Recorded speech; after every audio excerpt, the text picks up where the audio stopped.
20వ అధ్యాయము 5వ అధ్యాయము 20వ వచనం. వారు ఫరో యొద్ద నుండి బయలుదేరి వచ్చుచు తమ్మును ఎదుర్కొనుటకు దారిలో నిలిచియున్న మోషే అహరోనులను కలుసుకొని, యెహోవా మిమ్మును చూచి న్యాయము తీర్చునుగాక, ఫరో ఎదుటను అతని దాసుల ఎదుటను మమ్మను చేసి పంపును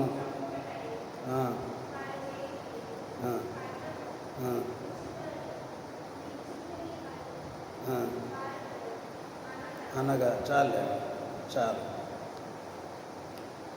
ప్రభునందు ప్రియులారా, ఇప్పుడు మనము నిర్గమకాండము ధ్యానము చేస్తూ మోషే సుఖోపవాస ప్రార్థనలో ఉన్నాం గనుక మరి బైబిలు గ్రంథము చాలా ఉన్నతమైన గ్రంథము. ఈ నిర్గమకాండము 40 అధ్యాయములు. నిర్గమకాండము 40 అధ్యాయములు, వచనములు 1212 వచనములు. ఈ నిర్గమకాండము అధ్యాయములు 40 అధ్యాయములు, వచనములు ఈ 40 అధ్యాయములు వచనములు 1212 వచనములు. గనుక ఈ 5వ అధ్యాయము చాలా మరి ప్రతిష్ఠితమైనటువంటి అధ్యాయము. మొదటి అధ్యాయము నిర్గమకాండములో ఇశ్రాయేలీలు విస్తరించుట, వారిని మరి ఫరో సేవకులు శ్రమ పెట్టుట, దేవుడు వారిని ఆ శ్రమలో విస్తరింపు చేయుట, దేవుడు వారిని కాపాడి రక్షించెను. 2వ అధ్యాయములో ఇశ్రాయేలీలను విడిపించుటకు మోషేను దేవుడు ఏర్పాటు చేసి కాపాడి రక్షించెను. 3వ అధ్యాయములో దేవుడు ఇశ్రాయేలీలో ఉన్న శ్రమలను మోషే గారికి హోరేబు పర్వతము దగ్గర చూపించెను పొదలో. 4వ అధ్యాయములో మోషేకు దేవుడు విద్య అనగా అద్భుతములు చేయు శక్తిని దగ్గరుండి నేర్పించాను. ఈ అధ్యాయము 5వ అధ్యాయములోనికి వచ్చేసరికి ఇప్పుడు ఈ విద్య నేర్చుకున్న మోషే ఇశ్రాయేలీలు దగ్గరికి వెళ్ళి, మరి దేవుడు నన్ను పంపించాడు, ఈ దేశము నుండి విడిపిస్తాడని తెలియచేశాడని మరి చెప్పగా, మోషే అహరోనులు ఐగుప్తి దగ్గరే రాజు దగ్గరికి వెళ్ళి, మా జనులను పోనిమ్ము, మా దేవుని సేవించుటకు, ఆరాధించుటకు, ప్రార్థించుటకు మమ్మలను పోనిమ్ము, మేము 3 దినములంత దూరం ప్రయాణమై వెళ్ళి మేము అక్కడ దేవునికి మరి ప్రార్థన చేయాలి, నైవేద్యములు అర్పించాలి అని ఈ 5వ అధ్యాయములో మోషే ఫరోతో చెప్పగా, మరి ఫరో మాట వినడు గనక ఈ అధ్యాయము ప్రారంభము నుండి 18 వచనముల వరకు ఇశ్రాయేలీల మీద మరింత కఠినమైన భారమైన పనులను వారి మీద పెట్టి వారిని శ్రమ పెట్టిరి గనక 19వ వచనములో 5వ అధ్యాయము నిర్గమకాండము 19వ వచనములో మీ ఇటుకల లెక్కలో నేమాత్రమును తక్కువ చేయవద్దు, ఏనాటి పని ఆనాడే చేయవలెనని రాజు సెలవీయగా ఇశ్రాయేలీల నాయకులు తాము దురవస్థలో పడి ఉన్నట్లు తెలుసుకొనిరి. ఈ యొక్క అంశము కొరకు కొంచెం వెనక నుంచి చెప్పుకుంటూ రావడం జరిగింది.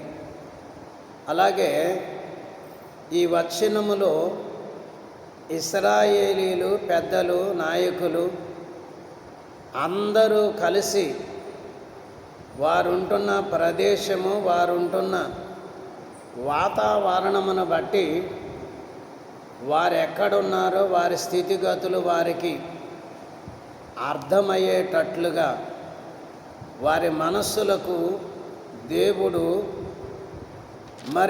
ఈ స్థితిని కల్పించినట్లుగా లేక జరుగుతున్న విషయాలు వారికి అర్థమయ్యేటట్లుగా దేవుడు తెలియచేసినట్లు గ్రహిస్తున్నాం. ఈ వచనములో దురవస్థలో పడి ఉన్నాము. ఎవరు? ఇశ్రాయేలీల నాయకులు, పెద్దలు, కుటుంబము, సంఘము. గనక అందరూ కూడా దురవస్థలో పడి ఉన్నట్లు తెలుసుకునేది. దురవస్థ అంటే మనిషి తాను దేవుని ఆజ్ఞలు అనుసరించక దేవుని చిత్తమును వెంబడించక తనకు తానుగా తప్పిపోయి పాపములో పడిపోయి తెచ్చుకున్న దురవస్థ. ఇది ఒక రకమైన దురవస్థ. రెండవ దురవస్థ ఏంటి? మతపరమైన సంగతులను ఎదటి వారికి మతపరమైన సంగతులు నచ్చక గనక వారిని వీరు శ్రమపెట్టు కొలది వారికి వారి యొక్క స్వేచ్ఛ అనగా ఐగుప్తు దేశములో వారికి స్వేచ్ఛ లేకపోవడము, వారు కష్టపడడము, వారి కష్టానికి ప్రతిఫలము సరిగా అందకపోవడము, గనక సమయానికి అన్నము నీళ్లు దొరికినా ఉన్నా కానీ ఆహారము తీసుకోలేని పరిస్థితి వారు ఉన్నటువంటి స్థలములో. గనక ఈ భూలోకము ఎలాంటిదంటే ఐగుప్తు దేశము లాంటిదే. ప్రతి క్రైస్తవునికి, ప్రతి కుటుంబానికి, ప్రతి సేవకునికి, ప్రతి నాయకునికి కూడా ఈ లోకమంతా కూడా నేడు చూస్తే గనక దురవస్థతో నిండిపోయింది, గనక అక్రమముతో నిండిపోయింది, పాపముతో నిండిపోయింది, దుర్మార్గముతో నిండిపోయింది, అన్యాయముతో నిండిపోయింది. గనక ఈ విషయాలన్నీ ఇలాగ దుర్మార్గముతో ప్రపంచము నిండిపోయిందని మనకు ఎలా తెలిసింది? మనకు ఎలా తెలుస్తుంది అంటే బైబిల్ గ్రంథము వాక్యము చదివినప్పుడు గనక ప్రపంచమంతా పాపమనే చీకటిలో ఉన్నది. నరులందరూ పాపమనే చీకటిలో ఉన్నారు. గనక మనమును లోకముతో కలిసి మనము కూడా భూమి మీదే ఉన్నాం. ఈ భూమి అంతా చీకటి పాపముతో నిండి ఉంటే మనము కూడా ఎక్కడున్నామంటే చీకటిలోనే, పాపములోనే, గనక శ్రమలలోనే ఉన్నాం. ఇది మనము గ్రహించగలిగితే నేడు మనము కూడా దురవస్థలోనే ఉన్నాం. గనక ఇశ్రాయేలీలు నాయకులు గనక వారికి మరి తెలిసిన విషయం ఏంటంటే మనము దురవస్థలోనే ఉన్నాం. గనక మరి దురవస్థ నుండి మనల్ని కాపాడగలిగిన దేవుడు, మనల్ని రక్షించగలిగిన దేవుడు. కాబట్టి మనకున్నాడని మనం మర్చిపోకుండా మరి దురవస్థలో నుండి కాపాడగలిగినటువంటి దేవుడు. గనక మనం ఏం చేయాలి? మనమున్నటువంటి ఈ దురవస్థలో ఉన్నా కానీ ఈ దుర అవస్థకి సంబంధించిన లక్షణాలు కానీ వ్యసనాలు కానీ మనము అంటకుండా జీవించాలి, వాటిని చూడకుండా జీవించాలి, వాటిని అనుసరింపకుండా జీవించాలి. మనం ఏం అనుసరించాలి? దేవుని సన్నిధిని అనుసరించాలి, దేవుని వాక్యాన్ని అనుసరించాలి, దేవుని చిత్తాన్ని మనము వెదకి వెంబడించాలి, దేవుని న్యాయ విధానములను మనము తూచే తప్పకుండా కష్టమైనా కానీ ఇష్టం లేకపోయినా దేవుని చిత్తాన్ని నెరవేర్చడానికి పడటం అయితే ఈ దురవస్థలో నుండి దేవుడు మనల్ని విడిపించగలడు. కాబట్టి ప్రపంచ దేశమంతా సంఘములన్నీ కూడా గనక మరి కొంతమందికి బైబిల్ చదివినా, కొంతమందికి ప్రార్థన చేసినా, అర్థం అయినా అర్థం కాకపోయినా గనక మరి ప్రతి ఒక్కరూ కూడా నేటి కాలంలో ఎక్కడున్నారు అంటే దురవస్థలోనే. ప్రతి సంఘము దురవస్థలోనే, ప్రతి అభిషిక్తుడు దురవస్థలోనే, ప్రతి కుటుంబము దురవస్థలోనే, ప్రతి భార్య భర్త బిడ్డలు గనక మరి ప్రతి ఒక్కరూ కూడా దురవస్థలోనే పడి ఉన్నారని తెలుసుకోవాలి. తెలుసుకుని ఏం చెయ్యాలి? ప్రార్థన చెయ్యాలి. తెలుసుకుని ఏం చెయ్యాలి అంటే ప్రార్థన చెయ్యాలి.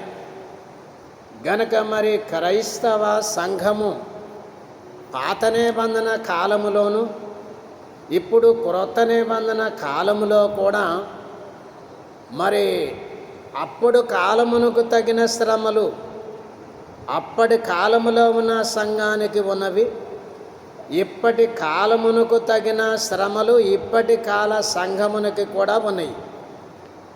గనక మనము మరి యాకోబు గారు తెలియచేస్తున్నారు ఏమని అంటే, మనము మొయ్యగలిగినంత భరించగలిగినంత శ్రమే ఉన్నది, కానీ మనము మొయ్యలేనంత భరించలేనంత శ్రమ మనకు లేదు. నేటి కాలములో మరి శ్రమలున్నవి గనక మరి అయినా కొందరు శ్రమలున్నవి అని గ్రహించిన వారు, శ్రమలు వస్తున్నవి అని గ్రహించిన వారు ఆ శ్రమల నిమిత్తమై దేవునికి ప్రార్థన చేసి దేవుని యొక్క దర్శనాలు పొందుకొనుచున్న వారు ఉన్నారు. గనక మరి ఆదికాండ గ్రంథము 15వ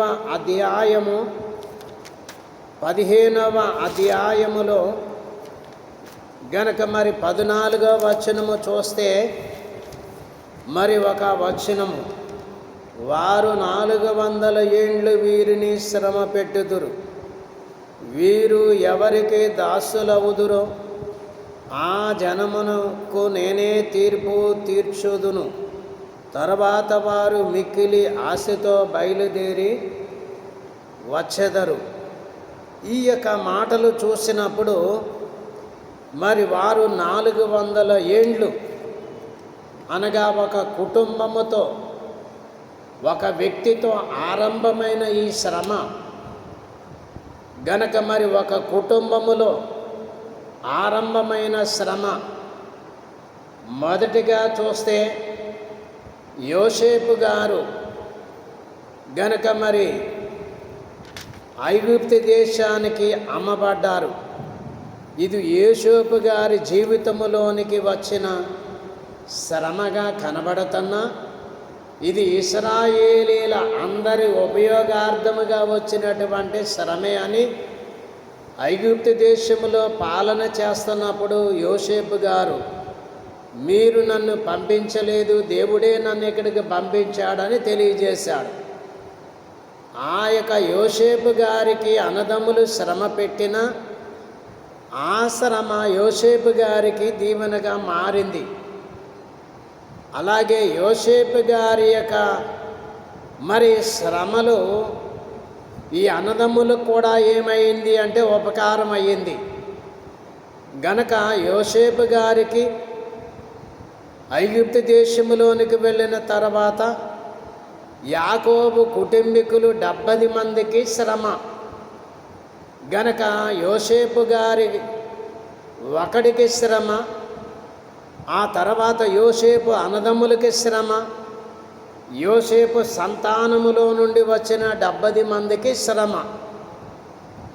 గనక మరి నిర్గమకాండములో మొదటి అధ్యాయములో 1వ అధ్యాయము 12వ వచనములో చూస్తే ఇక్కడ 70 మంది, ఆ తర్వాత ఇశ్రాయేలీలు విస్తరించగా 6 లక్షల కాలుబాలం, అనగా మరి ఒక కుటుంబానికి ఒక భార్య భర్త, అలాగే ఒక కుటుంబానికి మరి 2 బెడ్లు చొప్పున వేసినా కానీ మరి సుమారుగా 26 లక్షల జనము.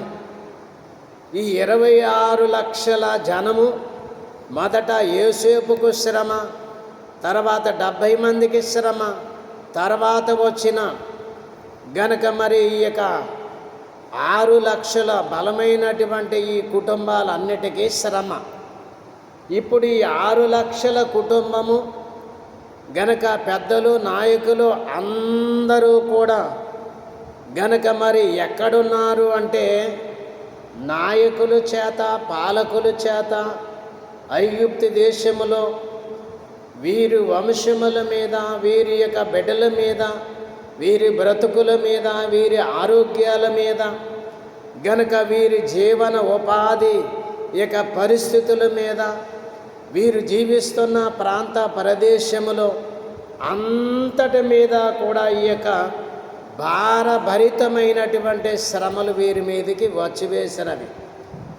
అది గ్రహించిన మరి ఇశ్రాయేలీలు మనందరము దురవస్థలో ఉన్నామని మరి తెలుసుకున్నారు. వారు తెలుసుకొని గనక మనము మరి దేవునికి ప్రార్థన చెయ్యాలి, గనక దేవునికి మనము విజ్ఞాపనలు చెయ్యాలి, గనక దేవుని మనము అడిగి ప్రార్థన చేసే ఈ బలాన్ని, శక్తిని పొందుకున్నప్పుడు దేవుడు మనకి సహాయము చేయగలడు అనే ఉద్దేశము, తలంపు, ఇతరులకు దేవుడిచ్చిన వాగ్దానమును బట్టి వారు అలాగూ ప్రార్థన చేసి దురవస్థలో పడి ఉన్న గనక ప్రార్థన చేసి వారు గొప్ప మరి జయము పొందుకున్నారు. కాబట్టి నేడు ప్రార్థన చేసేవారిలో, గ్రంథము చదివేవారిలో అందరిలో కూడా చూస్తే ఎక్కువగా ఏమున్నది అంటే మరి ఒక రకముగా ఒక భాగములో ప్రార్థన ఉన్నా, ఒక భాగములో వాక్యం ఉన్నా, ఒక దారిని దేవుని నడిపింపు ఉన్నా, దేవుడు నడిపిస్తూ ఉన్నా, కానీ ఈ యొక్క మరి దేవుని నమ్మినటువంటి వారిలో ఉన్నటువంటి వారున్న ప్రదేశములో గనక మనం ఎక్కడున్నామో, మనము దురవస్థలోనే ఉన్నామన్న తలంపు క్రైస్తవులకు కానీ, సంఘమునకు కానీ, నాయకులకు కానీ ఎవరికి ఈ తలంపు రావడం లేదు. కారణం ఏంటంటే అన్ని పరిస్థితులు కూడా వీరికి ప్రస్తుతానికి అనుకూలంగా ఉన్నాయి గనుక, అన్నీ మరి వాతావరణములు వీరికి అనుకూలముగా ఉన్నాయి గనుక ఈ పరిస్థితులు వీరి దగ్గరకు వచ్చిన వీరి మనస్సునకు తట్టిన గనక ఈ విషయాలు వీరికి అర్థం కావడం లేదు. కొంతమందికి అర్థమవుతున్నాయి గనక కొంతమందికి అర్థమయ్యి మరి నాయకుల కొరకు మరి అనేకులైనటువంటి పాలకుల కొరకు ప్రార్థన చేయవలెనని పౌలు గారు తెలియచేశారు. గనక మరి రానున్నటువంటి దినాలు చెడ్డవి గనక ఈ దురవస్థలో నుండి విడిపించగలిగిన దేవుడు ఒకడే. ఒకవేళ భార్య భర్తలు దేవుని ఆజ్ఞల నుండి పక్కకి వెళ్ళిపోయినా గనక మరి పూర్తిగా దేవుని విడిచిపెట్టడం వలన మరి దురవస్థలోనికి వెళ్ళిపోయారు. మరలా వారు దేవుని తెలుసుకొని దేవుని వైపుకి తిరిగితే దేవుడు వారిని క్షమిస్తే గనక మరలా వీరు ఈ దురవస్థలో నుండి బయటపడినట్లే. గనక ప్రతి ఒక్కరు కూడా తెలుసుకోవలసింది ఏంటంటే, నేను ఎక్కడున్నాను, నేను ఎలాంటి పరిస్థితిలో ఉన్నాను, గనక నేను ఎలాంటి పరిస్థితిలో జీవిస్తున్నాను, గనక నేను ఉన్నటువంటి వాతావరణం ఎలా ఉన్నది అని బాగుగా తెలుసుకొని ఆయా సందర్భాలకి మరి అనుకూలముగా ప్రార్థన చేయాలి. అలా ప్రార్థన చేయటం వలన ఇశ్రాయేలీలను ఈ యొక్క దురవస్థ నుండి విడిపించిన దేవుడే నేడు క్రైస్తవ సంఘమును గనక క్రైస్తవ కుటుంబమును క్రైస్తవ బిడ్డలను దేవుడు కాపాడి సంరక్షించుకునే దేవుడై ఉన్నాడు. అనేక సార్లు పాత నిబంధన గ్రంథములో గనక చూస్తే దేవుడు మాట్లాడిన మాట, వీరు నా ప్రజలు, వీరు నా జనులు, వీరు నా స్వాస్యము, వీరు నా బిడ్డలు, గనక వీరు నేను ఏర్పాటు చేసుకున్నవారు అని అనేక పర్యాయములు దేవుడు తానే స్వయముగా చెప్పినటువంటి మాటలు ఉన్నాయి. గనక యూదులు దేవుని బిడ్డలు, గనక ఇశ్రాయేలీలు దేవుని ప్రజలు. దేవుని బిడ్డలకు దేవుని ప్రజలకు గనక మరి ఏ విధమైన ఆటంకం వచ్చినా ఈ ఆటంకములలో ప్రార్థన చేస్తే దేవుడు వారి ఆటంకముల నుండి విడిపించువాడు, వారి యొక్క ఇబ్బందుల నుండి విడిపించువాడు. గనక దేవుడు ఇశ్రాయేలీలను ఏర్పాటు చేసుకున్న దేవుడు గనక దేవుడు వారికి వాక్యం ఇచ్చాడు, దేవుడు వారికి వాక్య వాగ్దానములు ఇచ్చెను, దేవుడు వారికి సన్నిధి ఇచ్చెను, దేవుడు వారికి గనక పరిశుద్ధ ఆత్మను దేవుడు వరముగా ఇచ్చెను. ఇక్కడ భూలోకములో జరుగుతున్న సంగతులు తెలుసుకోవడానికి, అలాగే పరలోకములో దేవుని ఏర్పాట్లో జరుగుతున్న సంగతులు, ముందు జరగబోయే సంగతులు తెలుసుకొనడానికి ఒక దేవుని ఏర్పాటు జనాంగమునకు మాత్రమే ఇట్టి గొప్ప ఆశీర్వాదములు దేవుడిచ్చెను. గనక ఈ ఆశీర్వాదములు మరి ఏ జనమునకును ఇలాగ చేసి ఉండలేదని వాక్యములో చదువుతున్నాం. ఆ జనములో మనమున్నాం గనక ఆ జనములో మనమున్నాం, ఆ ప్రజల్లో మనమున్నాం. గనక మన ప్రార్థన కూడా ఏమై ఉండాలి, గనక మన ప్రార్థన కూడా ఏమై ఉండాలి అంటే, మనమున్నటువంటి పరిస్థితులను బట్టి దేవుడు విడిపించి కాపాడి రక్షించుటకు సమర్థుడైనటువంటి దేవుడు. మనము నమ్మి తీరాలి, గనక నమ్మి తీరాలి. నమ్మకపోతే మరి శ్రమ. కాబట్టి నిర్గమకాండము 3వ అధ్యాయము 7వ వచనము, మరియు యెహోవా ఇట్లనెను, నేను ఐగుప్తులోనున్న నా ప్రజల బాధను నిశ్చయముగా సూచితిని. గనక దేవునికి ఈ యొక్క మరి ప్రజలు, దురవస్థలో ఉన్న ప్రజలు ఈ మిక్కుటమైన పనులు చేస్తూ బాధలు పడుతూ దేవునికి ప్రార్థన చేసిరి. గనక దేవునికి ప్రార్థన చేయగా దేవుడు ఏం చేశాడు అంటే, మరియు యెహోవా ఇట్లని ఎవరితో అన్నాడు? మోషేతో. నేను నీ దగ్గరికి వచ్చినప్పటి నుండి గనక నీవు ఈ ప్రజలను విడిపించలేదని దేవునికి మోషే ప్రార్థన చేయగా, గనక మోషేతో దేవుడు అంటున్న మాట, మరియు యెహోవా నేను ఐగుప్తులోనున్న నా ప్రజల బాధను నిశ్చయముగా చూచితిని. గనక ఇశ్రాయేలీలు పడుతున్న బాధ నిశ్చయముగా చూచితిని. నిశ్చయము అనే మాట బైబిల్లో చాలాసార్లు రాయబడి ఉంది. ఖచ్చితంగా నేను విని ఉన్నాను, గనక నిశ్చయముగా నేను విని ఉన్నాను, చూచితిని. గనక మరి ఒకసారి నేను చూశాను అంటే అది కొంచెము మరి తక్కువ భావముతో ఉన్నట్లు, రెండవసారి మూడవసారి గనక ఖచ్చితముగా నిశ్చయముగా నేను ఇశ్రాయేలీల యొక్క బాధను, శ్రమను చూచితిని. ఇప్పుడు మనము ప్రార్థన చేయగా దేవుడు మన హృదయములను, మన ప్రార్థన అంశములను ఎరిగిన దేవుడు గనక మన ప్రార్థన దేవుడు ఏం చేసేవాడు? వినివాడై ఉన్నాడు. అలాగే మన మరి బ్రతుకులను లేక మన పనులను, మనము పడుతున్నటువంటి యొక్క బాధలను దేవుడు చూస్తూ ఉన్నాడు. మరి దేవుడు చూస్తూ ఉంటున్నాడు.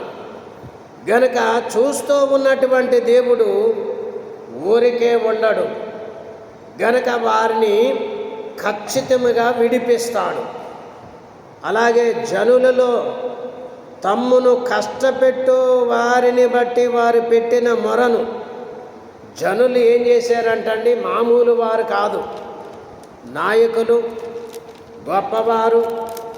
గనక వారి మీద కొంతమందిని గనక మరి మిక్కుటమైన శ్రమ పెట్టి వారికి రావలసిన లాభము వచ్చే వరకు కూడా, మరి ఏ రోజు ఎంత లాభం రావాలో అంత లాభం వచ్చే వరకు కూడా ఇశ్రాయేలీలను శ్రమ పెట్టుటూ, అలాగే వారు శ్రమ పెట్టి వారిని మరి శ్రమ పెట్టి వారి శ్రమ ద్వారా వస్తున్న సంపాదన వారు లెక్క చూసుకొని మరి వారికి తగిన జీతాలు ఇవ్వక, తగినటువంటి ఆహారము, నీళ్లు, పశువులకు మేతనీయక, మరి తీవ్రమైనటువంటి పరిస్థితులు వారి మీద పెట్టి వారిని పని చేపించుకుంటున్నారు.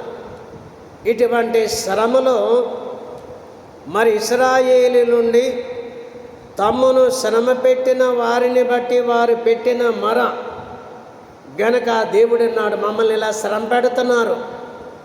ఈ మాట ఎవరికి చెప్పారు అంటే రాజుకు తెలియచేశారు.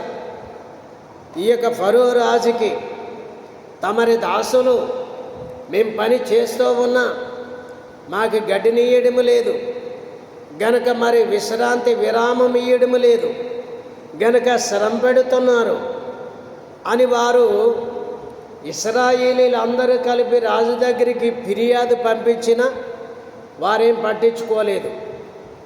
గనక మన క్రైస్తవ సంఘములు కానీ మన కుటుంబములు కానీ ఎవరికైనా మరి బాధ వచ్చింది, శ్రమ వచ్చింది అంటే ఎవరి దగ్గరికి వెళ్ళి చెప్పినా ఏ నాయకుడు పట్టించుకునేవాడు లేడు, ఎవరు పట్టించుకునేవారు లేరు. మందిరాలకి శ్రమ వస్తుంది, సేవకులకు శ్రమ వస్తుంది. గనక ఇలాంటి సందర్భాలు వచ్చినవి అని నాయకులకి ఉత్తరాలు రాసిన, మరి ఏ విధమైనటువంటి ఫిర్యాదులు చేసినా ఎవరు పట్టించుకోనేటువంటి పరిస్థితులు నేడు గనుక మన దేశంలో జరుగుతూ ఉన్నాయి.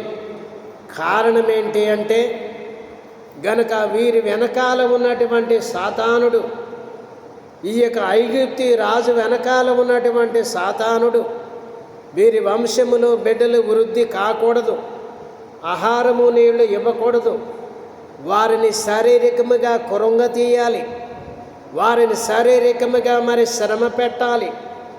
గనుక వారు మరి దేవుని మరిచిపోవాలి, దేవునికి ప్రార్థన చేయకూడదు. ఇలాంటి తలంపులు మరి వెనుక ఉండి ఇక మరి రాజు యొక్క తలంపులోనికి సాతానుడు పంపించిన వాడై ఉన్నాడు. అలాగే ఈ ఫిర్యాదులు చేసినా కానీ వారు ఎవ్వరూ కూడా వినలేదు, వారెవరూ కూడా పట్టించుకోలేదు. గనుక పట్టించుకోలేని సందర్భములో దేవునికి మొరపెట్టిరి. గనుక వారి దుఃఖములు నాకు తెలిసే ఉన్నవి. ఎవరి దుఃఖములు? గనుక వారి దుఃఖములు నాకు తెలిసే ఉన్నవి. నీవు చేస్తున్న ప్రార్థన దేవుడికి ఎరికే. గనుక నీవు చేస్తున్న ప్రార్థన దేవుడు వింటున్నాడు. గనుక మనం చేసే ప్రార్థన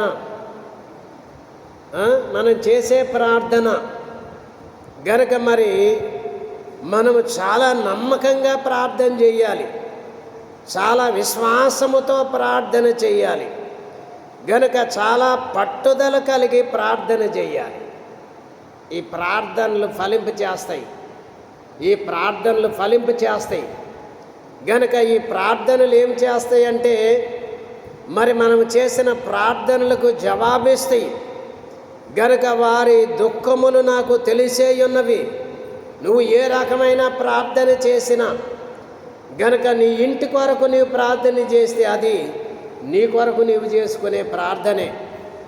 గనుక ఎదుటివారి కోసం చేస్తే ప్రార్థన అది విజ్ఞాపన ప్రార్థన చెయ్యాలి. గనుక విజ్ఞాపన ప్రార్థన చాలా గొప్పది విజ్ఞాపన ప్రార్థన. మరి విజ్ఞాపన ప్రార్థన గనుక ఏ కార్యమైతే జరగదు, ఏ కార్యమైతే ముందుకు వెళ్ళదు, ఏవైతే ఆటంకాలు ఉన్నాయో, ఏవైతే ఇబ్బందులు ఉన్నాయో ఆ ఇబ్బందులు ఆటంకాలు గనక మరి తలంచుకొని ముందు పెట్టుకొని వాటి కొరకు ప్రార్థన చేసినప్పుడు గనక మన ప్రార్థన ఎలాగుండాలంటే దుఃఖముతో కూడినదై ఉండాలి. వారు పనిచేస్తున్నారు, దుఃఖపడుతూ ప్రార్థన చేస్తున్నారు. వారు పనిచేస్తున్నారు, వారు హృదయములో మూలుగు ఉన్నది, వారు హృదయములో బాధ ఉన్నది, వారి హృదయములలో వేదన ఉన్నది. గనక వేదనతో మూలుగుతూ వారు దుఃఖించుతూ మొరపెట్టిరి. గనుక వారి మొర వింటిని, వారు దుఃఖములు నాకు తెలిసే ఉన్నవి. నేడు క్రైస్తవ సంఘము గనుక మరి బలంగా ప్రార్థన చేయవలసిన అవసరత ఉన్నది. గనుక ఏ జనాలు అది మనం చూస్తే 3వ అధ్యాయం 8వ వచనములో కాబట్టి ఐగుప్తీల చేతిలో నుండి గనక ఇప్పుడు దేవుడేమంటున్నాడు? ఐగుప్తీల చేతిలో నుండి వారిని విడిపించుటకును గనక వారిని విడిపించుటకును ఆ దేశములో నుండి విశాలమైన మంచి దేశమునకు అనగా కానానీలకు, హిత్తీలకు, అమోరీలకు, పెరిజీలకు, ఇవీలకు, యెబూసీలకు నివాస స్థానము మై పాలు తేనెలు ప్రవహించు దేశమునకు వారిని నడిపించుటకును దిగి వచ్చి అన్నాను. ఇప్పుడు దేవుడు దిగి రావాలి. దేవుడు దిగి రావాలి అంటే ఏం చేయాలి? మనము ప్రార్థన చేయాలి. గనక దేవుడు ఏమంటున్నాడు? వారు మొర విన్నాను, వారు దుఃఖం విన్నాను. గనక ఐగుప్తీయులు మరి చేతుల్లో మీరు శ్రమ పడుతున్నారు, గనక దుఃఖిస్తూ ఉన్నారు. మరి ఈ యొక్క దుఃఖము నుండి వారిని విడిపించుటకు నరులు ఎవరు విడిపించలేరు, నాయకులు ఎవరు విడిపించలేరు.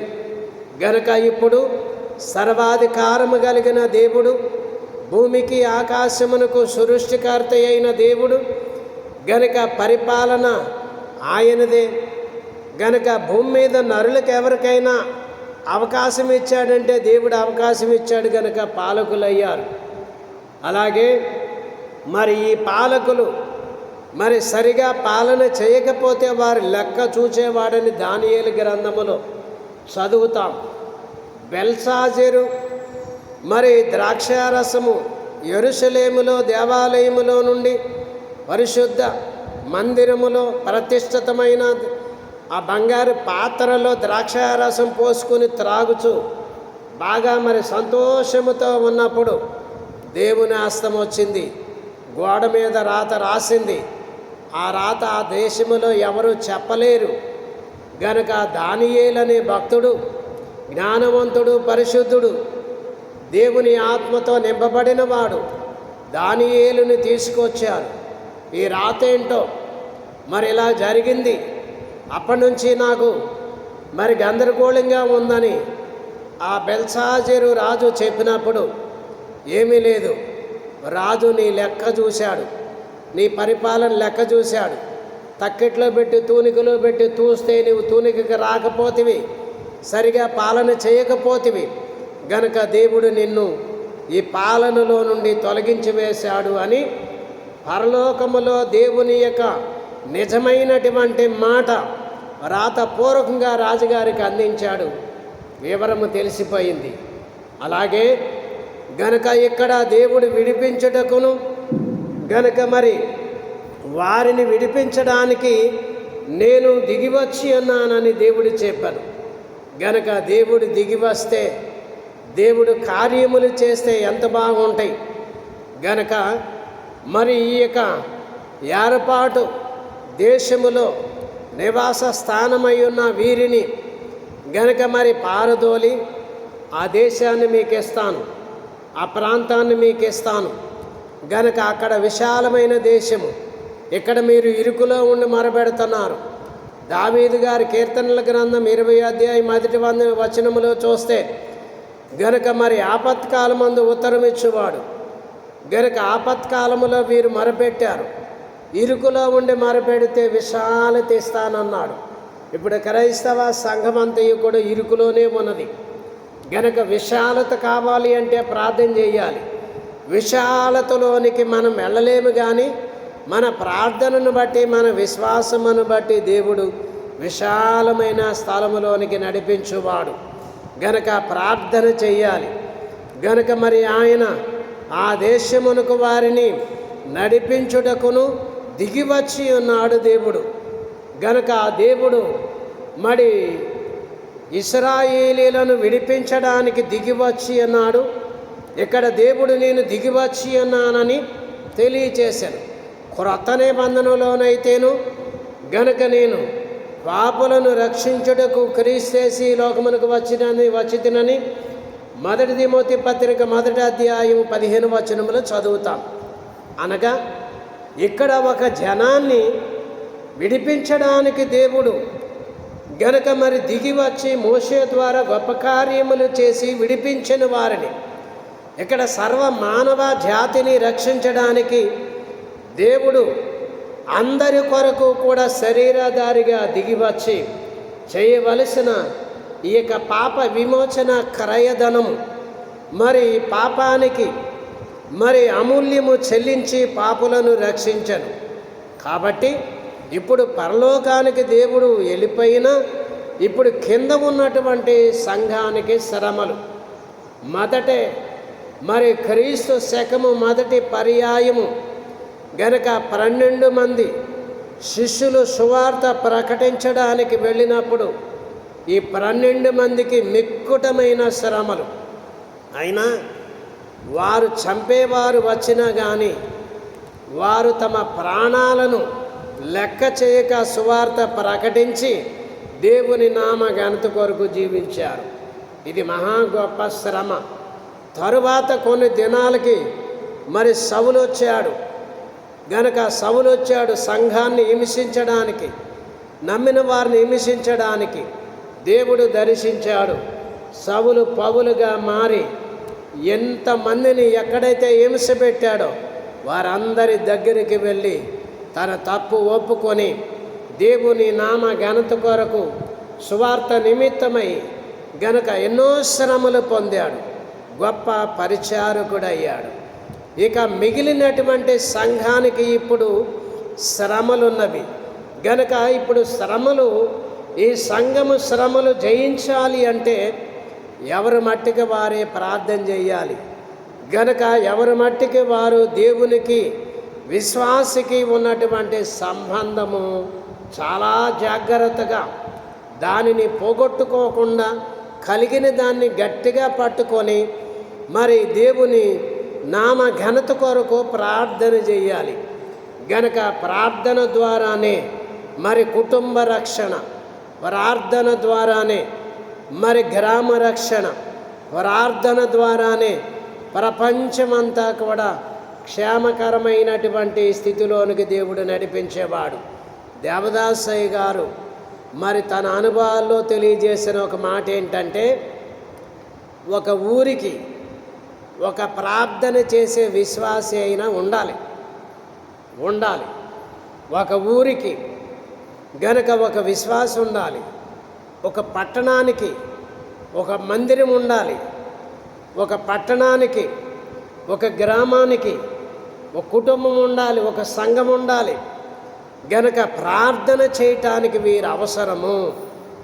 అలాగే మన భారతదేశమంతా లక్షలాది మంది క్రైస్తవులు గనక మరి ప్రార్థన చేస్తున్నాడు, నాయకులు బాగుండాలని, వ్యవస్థ బాగుండాలని గనక మరి ప్రార్థన చేస్తున్నారు.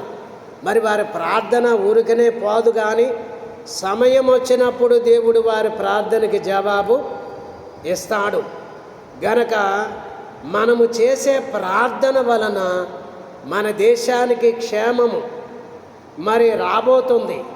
గనక దాని కొరకు మనం ప్రార్థన చేయాలి. కాబట్టి ప్రపంచ దేశమునకు మన బైబిల్ మిషను గనక ప్రధాన కేంద్రముగా ఈ ప్రార్థన అంశముల ద్వారా ప్రధాన కేంద్రముగా దేవుడు నిలబెట్టబోతున్నాడు. గనక మనం ఏం చేయాలి? ప్రార్థన చేయాలి. గనక ప్రార్థన చేయటం వలన ఈ గొప్ప కార్యాలు జరుగుతాయి.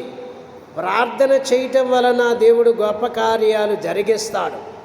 చాలామంది నేనేం ప్రార్థన చేయగలను, చాలామంది నేనేం చదవగలను, గనక నేనేం ప్రార్థన చేయగలను అని అనుకునేవారు ఉంటే ఉండొచ్చు గాక. కాబట్టి అలాగ అనుకున్న వారికి మరి ప్రార్థన ఫలితాలు మరి చాలా వరకు చూడలేరు. గనక ప్రార్థన ఎవరైతే నేను చేయలేను అని అనుకుంటారో వారి ద్వారా గొప్ప కార్యాలు జరిగిస్తాడు. గనక మనము మోషే గారిని జ్ఞాపకం చేసుకుంటే మోషే గారు ఏమన్నాడు? నేను నత్తివాడను. నిర్గమకాండం 4వ అధ్యాయం 1వ వచనం అందుకు మోషే చిత్తగించము, వారు నన్ను నమ్మరు, నా మాట వినరు, యెహోవా నీకు ప్రత్యక్షము కాలేదందరు అని ఉత్తరం ఇయ్యగా. కాబట్టి మోషే మరి దేవుడు దగ్గరికి వెళ్ళి నేను నత్తివాడను, నాకు మాట్లాడటం రాదు, ప్రార్థన చేయటం రాదు, గనక ఎవరినైనా పంపించు ఇలాగ మరి మాట్లాడాడు.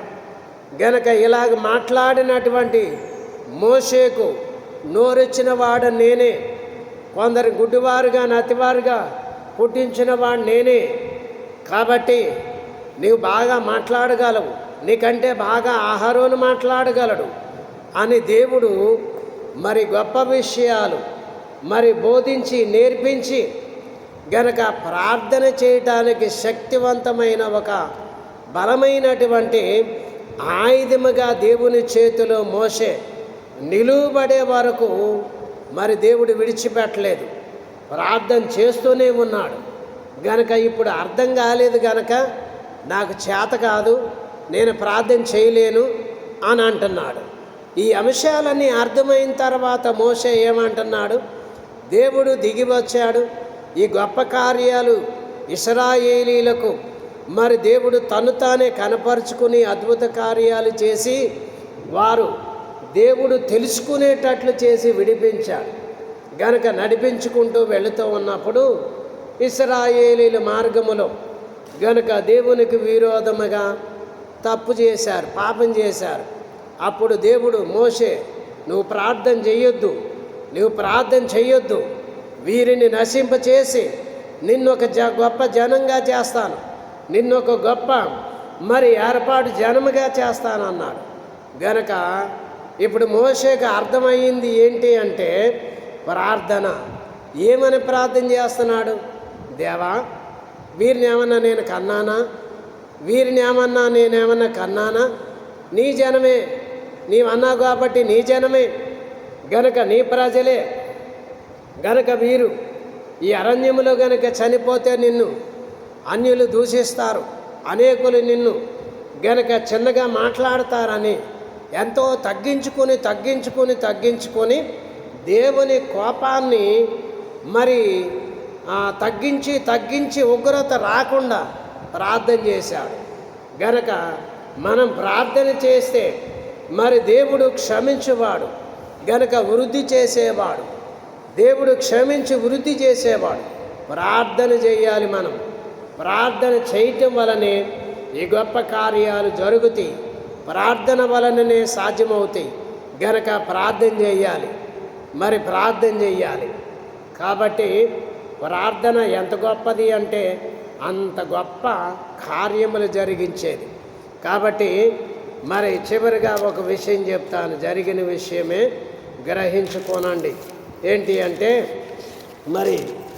గత దినాల్లో మేము బైబిలు క్లాసులు పెద్దలు తరగతులు పోయిన నెలలో చివరి దినాల్లో చెప్పడం జరిగింది. అందులో ఒక జరిగిన సంగతి ఏంటంటే ఒక పాస్టర్ గారు ఆయన ప్రతిరోజు సువార్త చెప్పడానికి ఇంటి దగ్గర నుంచి క్యారేజ్ తీసుకుని ఆయా యొక్క గ్రామాలకు సువార్త చేస్తూ అలాగున వెళుతూ ఉన్నప్పుడు ఒక గ్రామానికి వెళ్ళి ప్రార్థన చేసి తిరిగి ఇంటికి వచ్చే సందర్భములో పొద్దుపోయింది.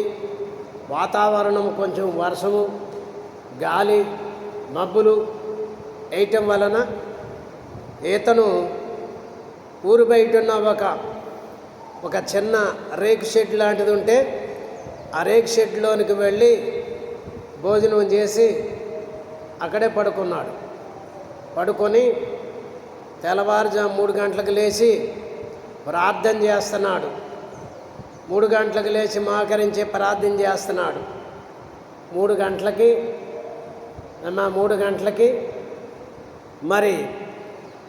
ఆ యొక్క ప్రార్థన చేస్తున్నటువంటి వ్యక్తి ఊర్లో ఒక ఆయనకి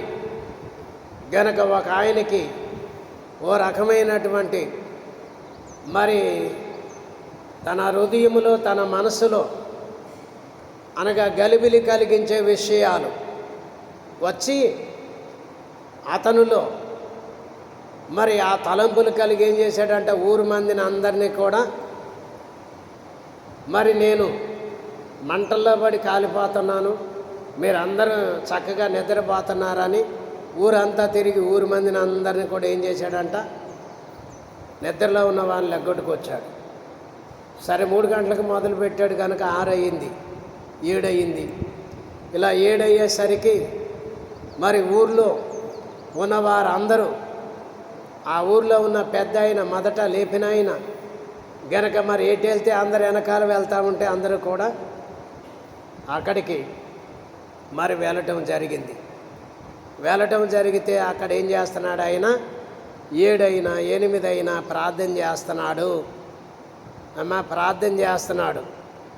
ఇంతగా ప్రార్థన చేసే స్థలం ఏంటంటే ఒక గుడి. ప్రార్థన చేసే స్థలము ఒక గుడి, ఒక టెంపుల్. గనక ఆ టెంపుల్లో ప్రార్థన చేస్తూ ఉన్నాడు.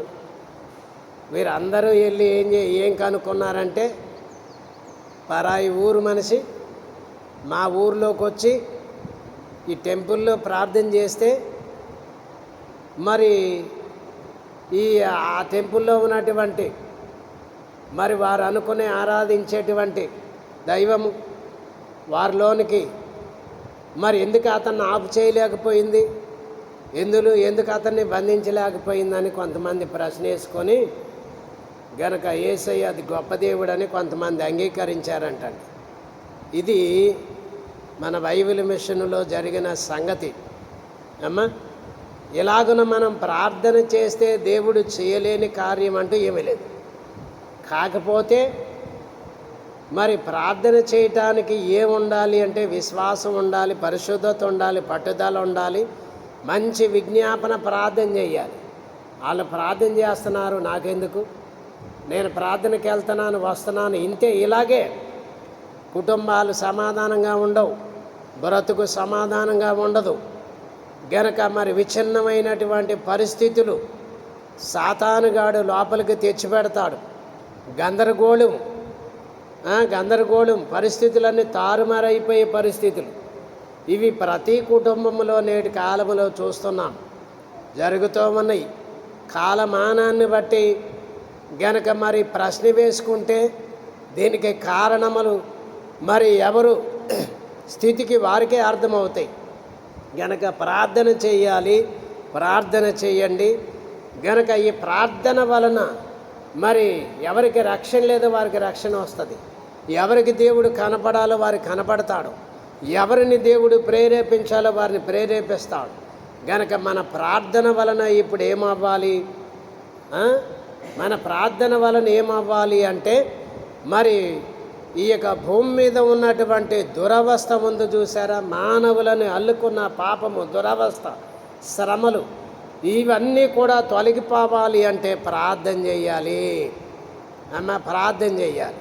ప్రార్థన చేస్తే ఖచ్చితంగా దేవుడు మరి నెరవేర్పిస్తాడు, జయమిస్తాడు. ప్రార్థన చేయకోకుండా మరి ఏమీ కూడా